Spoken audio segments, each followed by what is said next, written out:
Every Soul a Star by Wendy Mass. Chapter 1. Allie.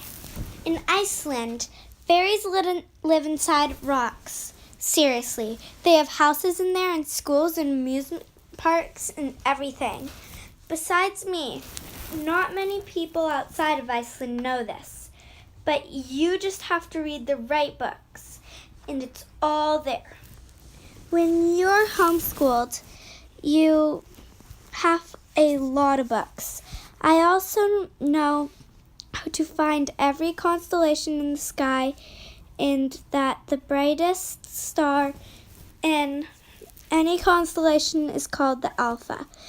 I know all the constellations because my father taught them to me.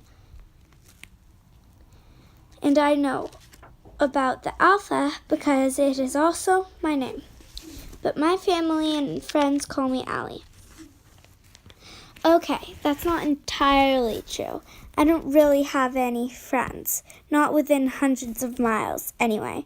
And it's not because I am unlikable or smell bad or anything like that. In fact, I take a bath every single day in the hot spring outside of our house, and everyone knows that the minerals in the hot spring make you smell like fresh air all day long.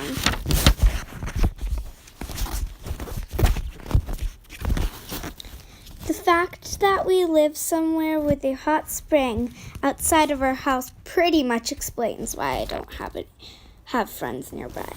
Basically, my house is as close to the middle of nowhere as a person can get and still be somewhere. Our town is not even on the map. It's not even a town. It's more of an area. There's the Moon Shadow Campground that my family owns, where I know every tree and every rock and which foxes are friendly and which aren't. And a tiny general store a mile away where most everything expired in the last millennium. That's it. The nearest real town is an hour away. Sure, maybe it gets lonely every now and then, but I love it here. I was only 4 when we moved, so I don't really remember life in civilization, which is what my 10-year-old brother Kenny calls anywhere other than here. It should be pointed out that Kenny's only knowledge of civilization besides our books is based on whatever he can glean from the ancient black and white television at the general store. And since the only show that comes in is the soap opera Days of Our Lives, he thinks civilization is very dramatic, and until a few years ago, he thought it was in black and white.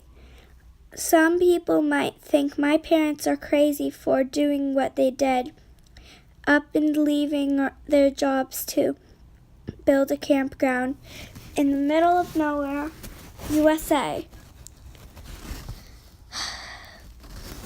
But they had a plan. They knew that a decade later, hundreds, maybe thousands of people would travel to this exact spot to be a part of something that hasn't happened in mainland America for over 25 years and won't happen again for 100 more. And this flock, this throng of people would need a comfortable, safe place to stay, wouldn't they?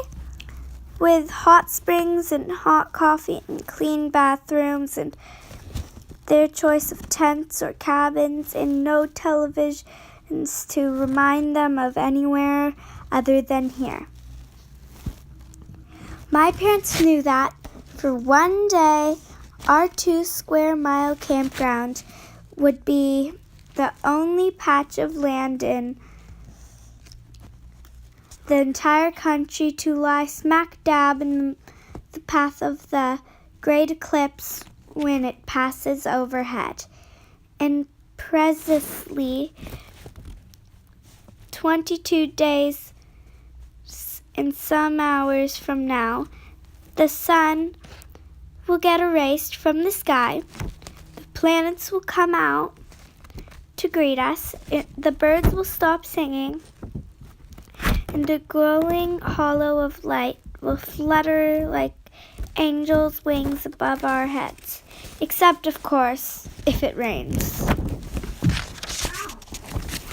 See you next time.